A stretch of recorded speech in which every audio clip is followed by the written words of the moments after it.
So on Monday of this week, I went on my first ever wild camp and I did it alone. And now it's Sunday of the same week and I'm going on another one. So in the same week that I've done my first one, I'm now ending the week on a wild camp. But this one is different because I'm not going alone. I've got company and I'm coming with my mum, which is really exciting, and my little dog. Are you ready? Yeah? I really don't like having to wait until the weekend or days off work to enjoy myself or go on adventures. It feels wrong to always have to wait to enjoy your life.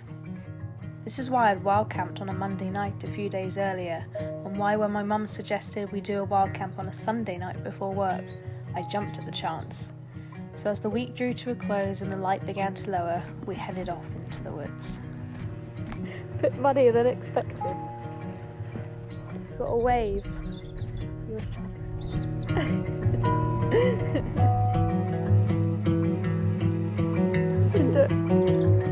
It's portrait mode.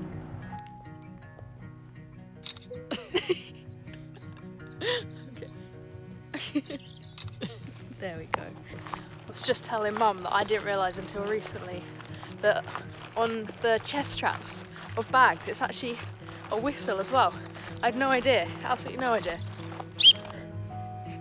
No, your bag's too old to have a whistle.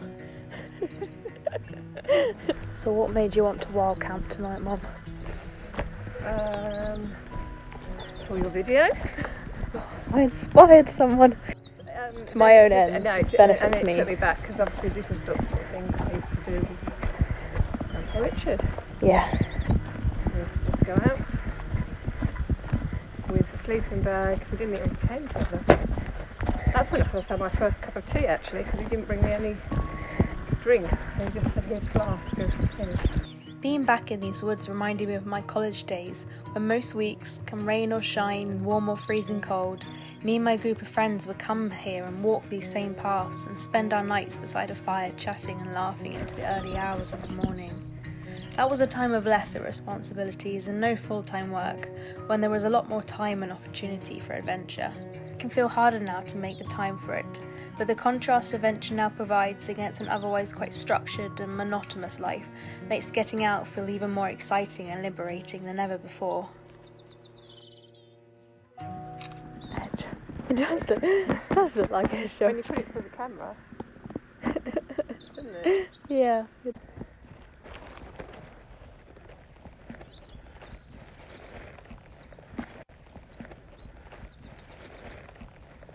Let's camp here.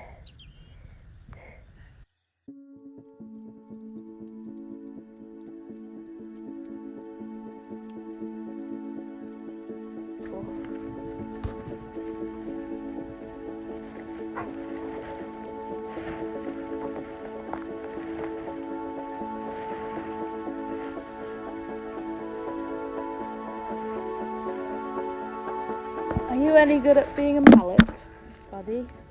Because these pegs aren't going in. It's bedrock. Well, this is a rookie camping era. Not thinking about the ground we're pitching on. We need more like sticks like this that are sticking up that we can just tie to.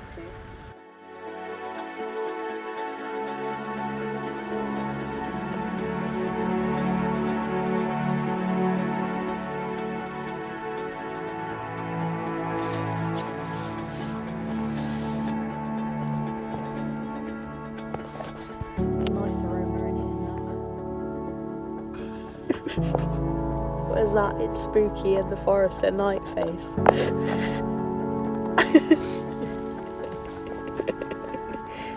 Can hear an owl, Mum. Very faintly, yeah. You see the moon here as well.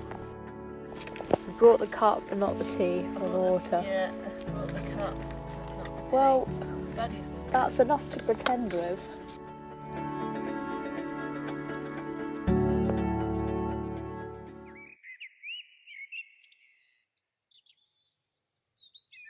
The first bird at 4:20. What was it? Do you know? No, I don't actually. I'm trying to think what the earliest ones are. Robins are often early starters. And then the little Crows also go, yeah, but crows, you'd know crows. Yeah, I heard those. but they went first. How's it looking? Good morning. It's about 5:30 a.m. and we're up because the sun is too. I don't know how I slept. Like, I got a lot of sleep, but it was very fitful. I felt like I was waking up like every 10 minutes, but it's never an issue to get back to sleep. You know, it just doesn't make you feel very well rested when you keep waking up. But it was better than last time. If you saw my last video, then I had sheep calling or making horrific non-sheep-like noises all through the night. So just hearing the odd crackle of a twig and the birds last night was comparatively very peaceful. You want Mum back? We'll go and find her in a second.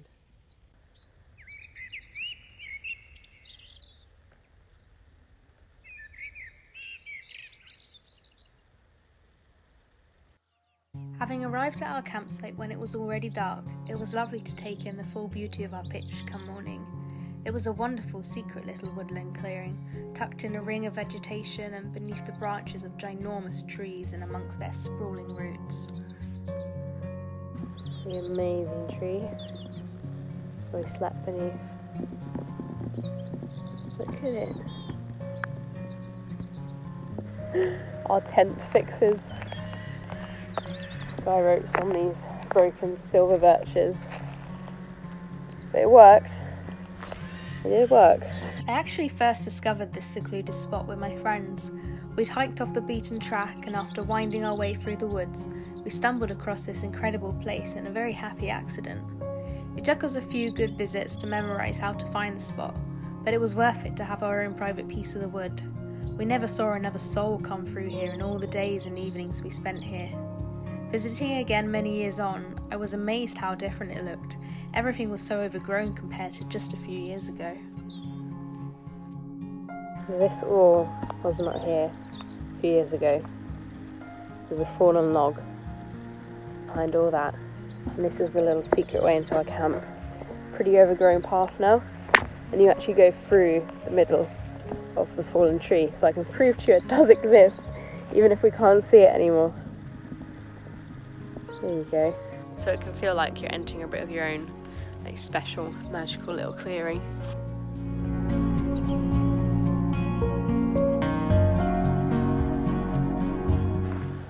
Mum and Buddy have gone for a run. Look, I can't wait for them to have breakfast, so we're tucking in now.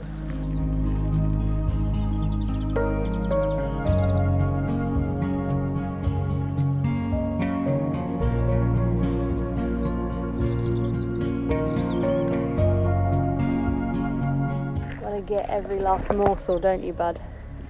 Every last morsel.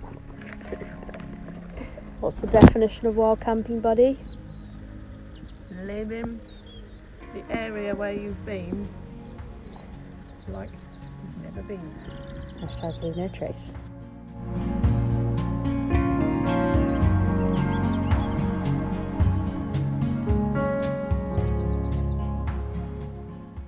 Hello, it is the afternoon of the same morning where we left from the camp.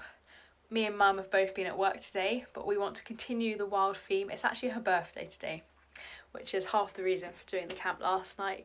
So we're going to go to the beach this evening, have a meal, enjoy the sunset, and go for a swim in the sea. I don't know if that counts as a wild swim. Is a wild swim when you actually swim in a wild place? Or is it just like a non-human made water? I don't know. We're going to swim in the sea. My mum's amazing at swimming in cold water. I'm not so great, but it's her birthday, so I have no choice. We were feeling pretty tired after a night of camping and a day at work, but it felt great to get out again. Sometimes it is good to just have a rest and a night in, but if you always wait for the days where we feel perfectly rested and energised, you'd barely ever get out and do anything. You want to go in? Yeah, me too. Just got to set another tent up first. It was a gorgeous evening, and in no time at all, the sea air soon swept away any thoughts in my mind that it was a Monday and a working day.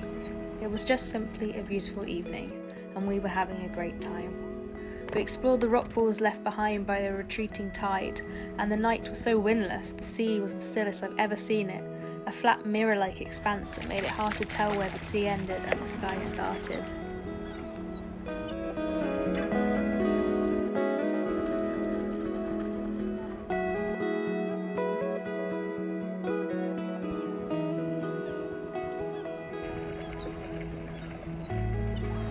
beach is gorgeous tonight. It's so warm, but it's also like there's no wind, which is often the sticking point of English beaches. Even if it's warm, it's often windy. But I mean, the sea is basically like glass, reflecting the sky back. It's beautiful. We've just done a bit of rock pooling, and now it's time to swim. I hate the notion of having to wait until the weekend, to wait until you have time off work, to wait until this and wait until that, to get out on adventures and live your life. It saddens me that so many of us go through life playing this horrendous waiting game, putting things off or never doing them at all because work comes first and life second. I understand that life and work comes with big commitments that we cannot always avoid. There is always time for adventure if you choose it. There's no such thing as not having enough time. The real question is, do you value it enough to make the time? I'd argue that evenings like these, camping and swimming with my mum and my dog, more than reward you for the effort.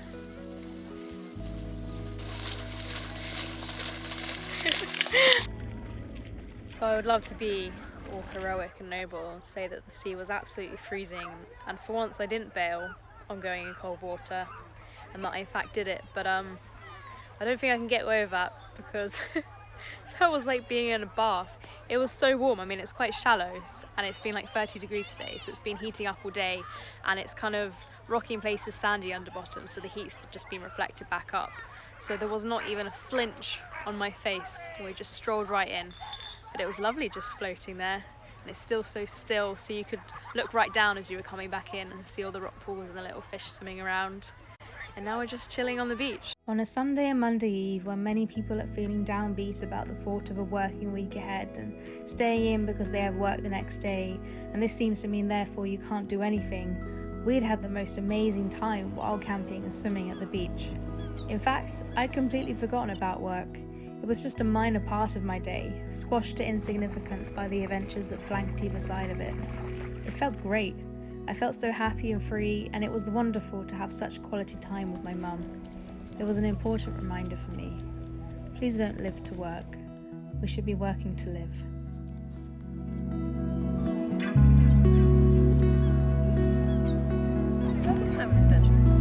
Oh, she's used your full name there, bud. I'll listen. Have you had a good birthday, Mum? If you're waiting to do an adventure, don't wait. Doesn't need to be on a weekend. Doesn't need to be on your holiday. Make the most of every moment. Thank you for watching, and I'll see you next week.